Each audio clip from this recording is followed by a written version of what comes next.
are tens of thousands of different cultures and hundreds of thousands of subcultures. In order to be cross-culture communicators, do we have to learn how to communicate in all of these cultures? No, that's impossible. Don't worry about it. Now, you may think, well, all I have to do is study my culture and the culture I'm assigned to, the one I'm ministering to, right? Why learn all of this? Why take this long class?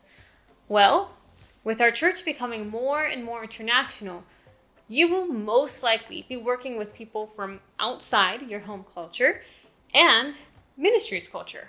Many missionary teams consist of people from all over the world, from Brazil to Korea, from the UK to South Africa. No matter where you go, you will need to know how to communicate with various cultures at a moment's notice.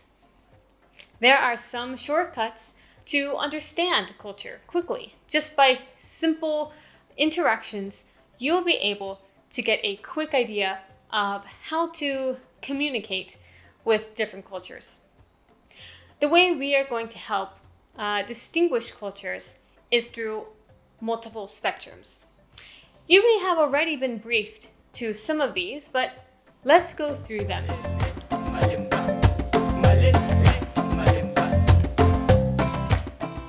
The first spectrum is ambiguity.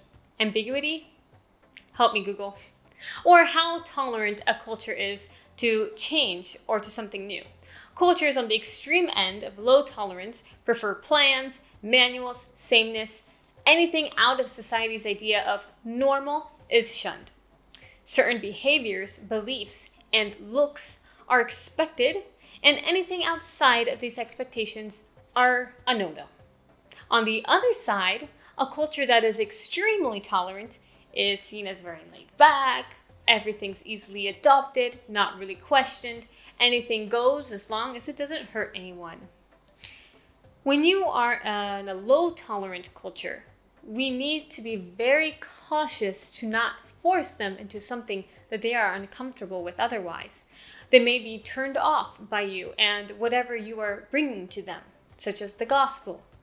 When you are dealing with high tolerant cultures, it's important that you bring them down and ground them in specific standards. Now, this is the only spectrum I will introduce that I encourage you to adopt to one side rather than the other.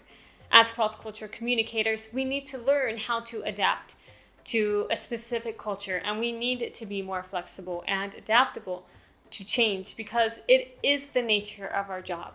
If you come from one of these cultures already, then it may be easier for you, but coming from a low tolerant culture, it may take a little bit more effort for you to be more adaptable.